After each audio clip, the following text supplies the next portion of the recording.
G'day and welcome to Adventure Helicopters. Whether driving on public roads or braking from 300 k's at the end of Conrod Strait or flying in choppers, we need to be as safe as possible. So please spare us a few minutes of your time and listen to these key messages about staying both safe and comfortable while you're here. The Civil Aviation Authority rules require passenger compliance with all crew instructions and signage. So if you're unsure about anything, make sure you ask your pilot. Today you'll be likely flying in one of our beautifully appointed Bell helicopters, and any small differences will be identified by your crew on the day.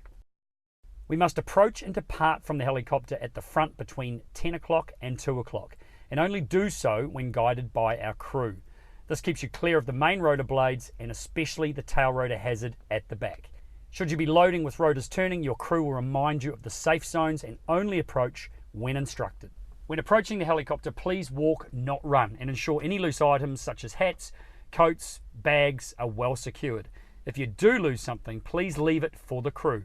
Also remember, you should have nothing above your shoulders. No waving, selfie sticks, umbrellas or fishing rods. Before boarding the helicopter, you may be asked to step on the scales or in some locations, nominate your weight. Please don't be too vain. This helps us to ensure the helicopter is flown with significant safety margins. At this time, you may also be briefed for certain flights on the use of our life jackets, which must be worn when provided. Your crew member will demonstrate their use, and remember, if required, not to inflate until you are clear of the helicopter, then pull the tab.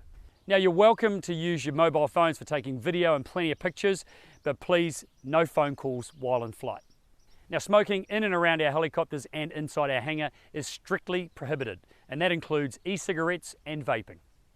We'll now take a look at the operation of the doors, which double up as your emergency exits, which possibly is on the opposite side to which you entered the aircraft, and the use of seat belts and relevant emergency equipment. The Jet Ranger doors have a latch on the outside. Just pull this latch to open it, and to close the door as demonstrated. To operate the door from the inside, again, operate as demonstrated. Please be careful with the windows and other delicate parts.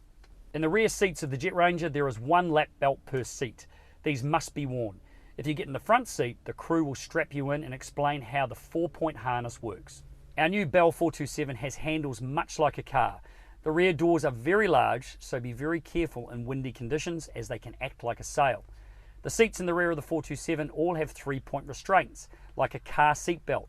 Press the red button to release. Again, the front seat has a 4-point harness, which the pilot will show you how to use. You may open the windows for your comfort, however, please refrain from sticking your hands or any other objects outside the window. Our helicopters all have headsets. To use them, put the ear cups over your ears and adjust the microphone close to your mouth. If you can't hear yourself talking through the headset, then nobody else will either.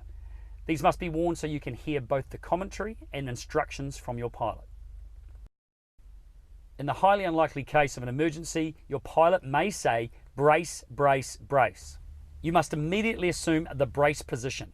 In the rear seats of our Jet Ranger, you lean forward and hold your ankles. In seats with 3 or 4-point restraints, keep a straight back and you may wish to brace your neck with your arms, as demonstrated. Great. Lastly, in terms of the emergency equipment, there are a number of placards and signs identifying these items, including the first aid kit, fire extinguisher, fuel shutoff, axe and emergency locator transmitter, which aids search authorities in the unlikely event of an emergency. Simply turn it to on if the red light isn't flashing.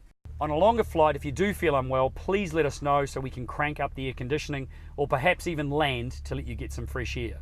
We are not able to fly if you are intoxicated, so enjoy your vineyard experience, but in moderation.